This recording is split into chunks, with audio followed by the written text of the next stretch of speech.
guys! Welcome back to my channel. So ang question for today is, open ba ang SSS branches?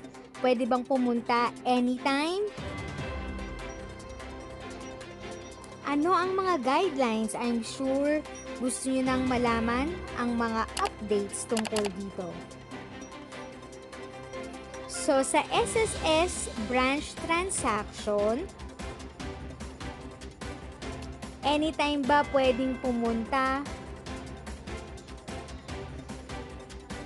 Ano ang mga transaction ang pwedeng gawin?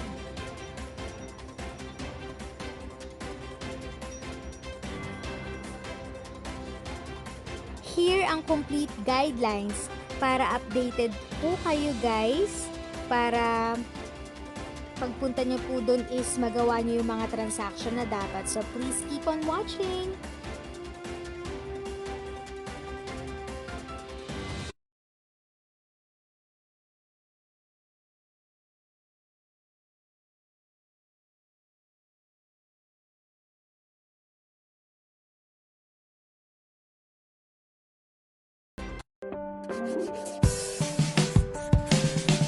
右盼，就像个小孩，此刻心跳你明不明白？没了节拍。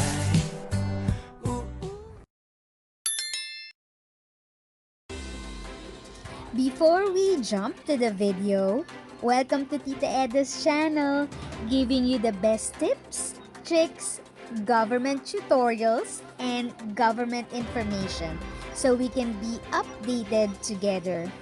If this is the kind of content that you like, please consider subscribing. So please kindly click the like, subscribe button, and notification bell so you will not miss any of our latest video episodes. So let's start. Recently po is merong SSS advisory sa FB page nila na attention members, beneficiaries, employers, and pensioners, your safety is our top priority. So please be reminded of the following guidelines before you proceed to any SSS branch or office for your transactions.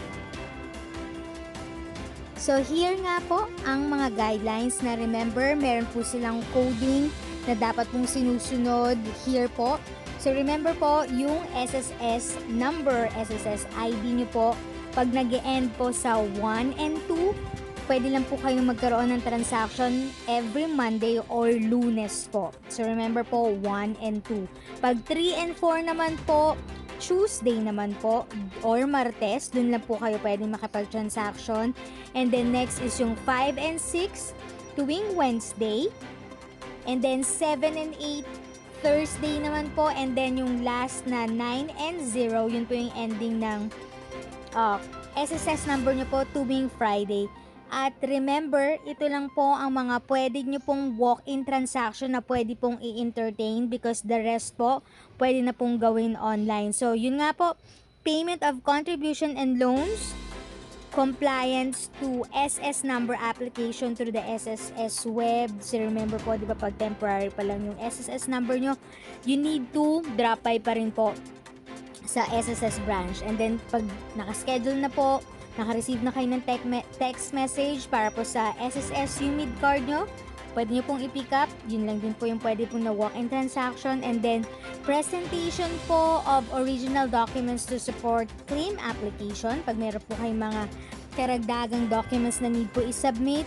Tapos use of e-center facility.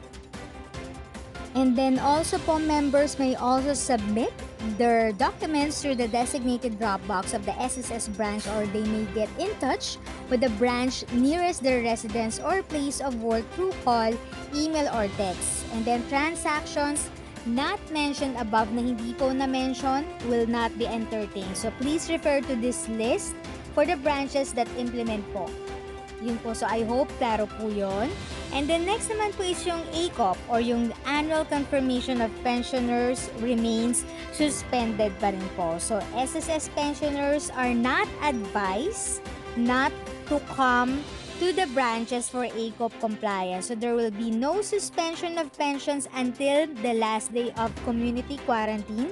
So once the community quarantine is lifted, pensioners will be given 60 days from the date of CQ lifting to comply with the ACOP requirements. Failure to abide by this requirement will result in suspension of pension benefits. So I hope klaro po, hindi po talaga muna pumunta. Pwede pong pumunta sa branch, hindi pa po pwedeng pumunta sa branch pag regards po sa ACOP concern po dahil suspended pa rin po ang transaction po regarding po dyan. I hope klaro po.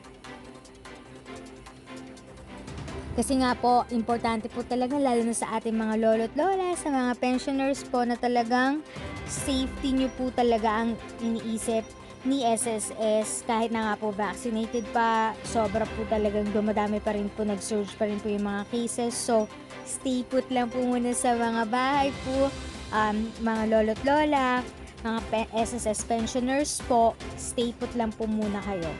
And then next naman po is yung sinasuggest po talaga and lagi pong pinapaalala po ni SSS yung use of mandatory online services or transactions through the individual my.sss account for faster and safer submission of applications to benefits and loans is highly encouraged. Kasi nagagawa niyo po to 24/7 at the comforts of your own home po, hindi na po lalabas. So, members and employers may transact online for the following. So, yun na po, napakadali po yung filing ng salary and calamity loans. Pero ngayon po, wala pong ongoing na calamity loans. So, salary loan lang po ang pwede.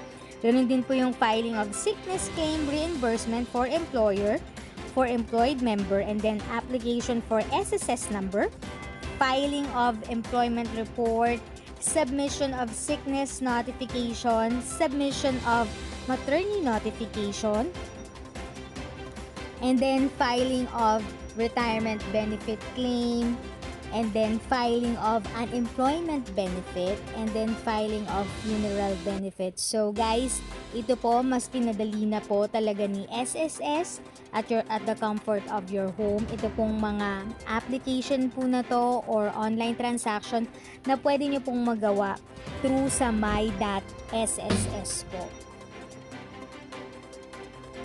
And the next naman is another guideline is members and employers must strictly follow health and safety protocols while inside SSS branches and offices. So these include make sure po to always wear of face mask and face shields, checking of temperature and filling of health declaration form. So make sure talagang sabihin po talaga kung meron po kayong nakahalamula po or close contact po na COVID cases, following social distancing rules while waiting in line, no companions allowed, especially children and senior citizen. So dapat po talaga lang ang pupunta is sumunod po doon sa number coding po at yung mga transaction po na gagawin is dun lang po sa na-mention po na una, and then the rest po pwede nyo pong gawin sa online para po iwas po yung dami or bulto ng tao na pumupunta po sa branches.